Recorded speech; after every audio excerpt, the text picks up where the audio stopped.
Welcome to A Girl, a Guy, and a Buffy podcast, Small Bites edition. I'm your co-host, Kate Balzer. And I'm Charles Swint. So our Small Bites episodes are discussions we had in the main episode that didn't quite fit the overall conversation, but we still wanted to share with you all. We hope you enjoy these tasty conversational bites. We promise, no angry puppy scars from listening.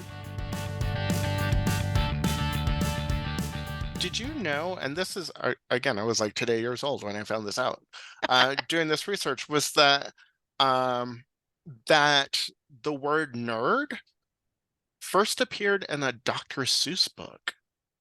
I had no idea that at all. If I Ran the Zoo is the name of the book, and the word nerd first appeared in that book.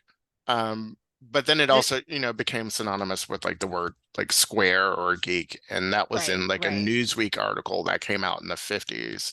I was wondering how we transitioned. Okay. Yeah. And then like the Oxford Dictionary defines it as a person who pursues an unfashionable or highly technical interest with obsessive or exclusive dedication. Yeah, that sounds right. Yeah.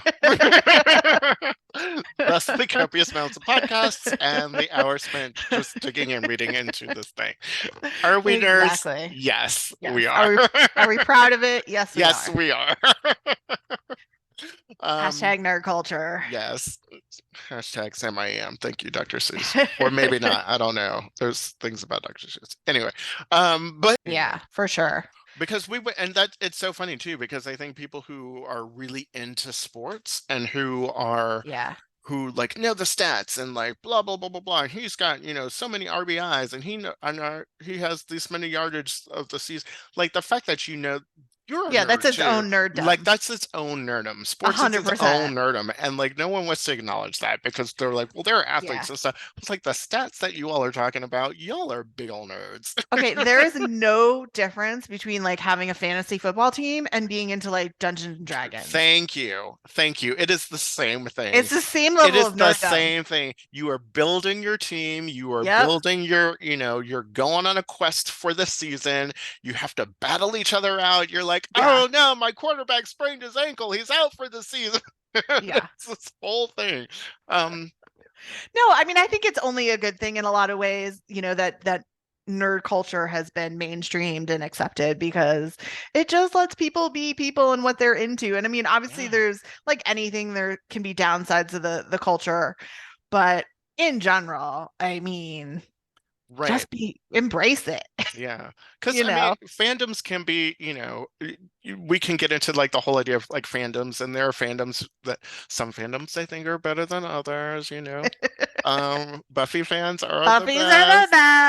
Buffy fans are the best. I'm just saying. Time and time again, we seem to prove ourselves. People really like us. We're smart and non-assuming. It's great. But it's just interesting that and again, that builds, like, this thing has built a culture of its own. Like the show has built an entire culture of fans that span generations. And so within that, there is a culture of people. So when we go back to like defining what culture is, there's another definition of that, built into fandoms, of creating their own cultures. So I have a little side quest for us, Kate. Oh, okay. He's throwing this at me. We did not. I know we did not. Well, we kind of talked about this. We talked about this a little bit.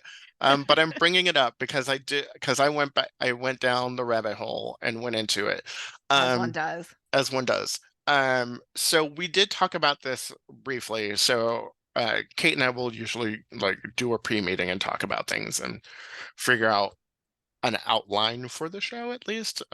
We try not to tell each other what we're gonna say, but we do want to do this. But I did mention in my notes the Tommy Westphall universe. Oh, yes. Which this thing fascinates me. When I discovered this thing, it really like blew my mind. I'm gonna explain. So Yeah. I was like, you have to explain it. so Tommy Westphall is a character from a show called uh Saint Saint Elsewhere. I almost said Hill Street Blues. Saint Elsewhere, which was a medical drama, a la like ER, Grey's Anatomy sort of situation back in the 80s. So at the end of the show, spoiler alert, yeah, for a like 45-year-old 45 show. years old, right? The end of the show basically, so the hospital is called Saint Elsewhere, and at the end of it, they pan out from the hospital. I don't even remember what happens in the last episode, but it's really the last few seconds of the series finale. So they pan out from the hospital and they keep panning out, and it's snowing outside the hospital and all this stuff. And then they keep panning out, and then it goes into the snow globe. And so it turns out that the entire series took place inside the snow globe, which was this little kid's like imagination. So Tommy Westphall was, I believe he was Yeah. an autistic kid who basically created the world of Saint Elsewhere in his head. And all the episodes and all of that stuff have been taking place in his head. Well, So, that's the implication. I think you can believe it or not believe it, right? right. But Yeah.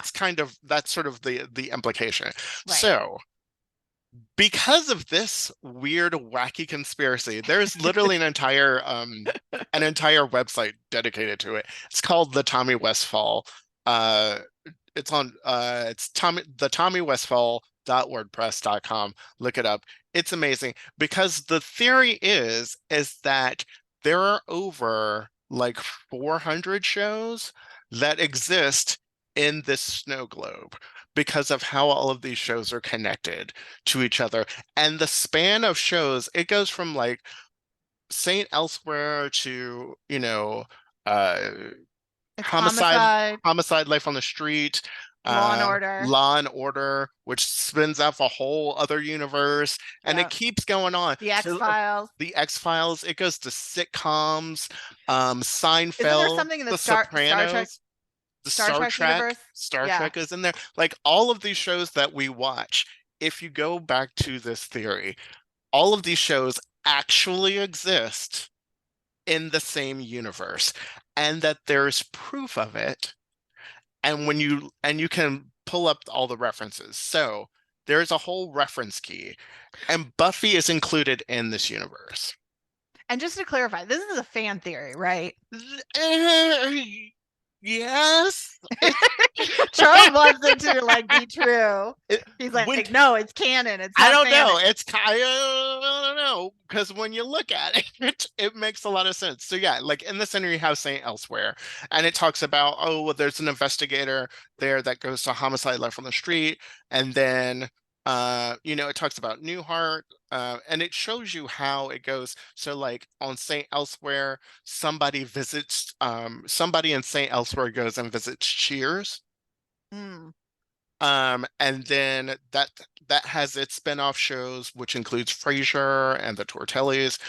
And Oh, God, I then forgot about the Tortellis. right. So then I'm gonna do a quick. So this is how we get into it. So the John Larroquette show, John Larroquette's character calls into Frasier on his radio show.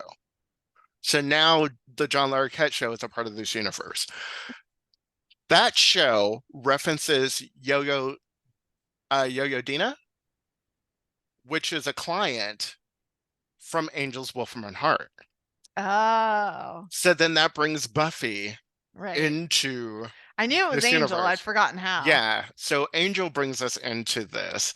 And then also we get to you go back, and Homicide gets into the X-File because of the lone gunman.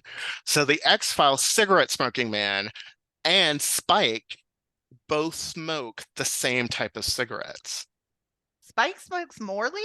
Yes. I didn't know that. Morley's are on another show too, because I Yeah. remember being like, that's the cigarette smoking man's cigarette brand. I did not know. I wonder if that's like the Acme version of cigarettes in Hollywood. It could be, but because it is, they live in the same universe. And I Except, you know think what? It also blows the whole theory when the fact that the trio references the X-Files as a TV show. right, it kind of does. It kind of does. Um, And Star Trek. and Star Trek. It's true. It does. But they all live in the same universe. But then there's also Nina on Dexter comments on her husband's Angel's 2 double meat burgers. So apparently Double Meat Palace exists in Dexter.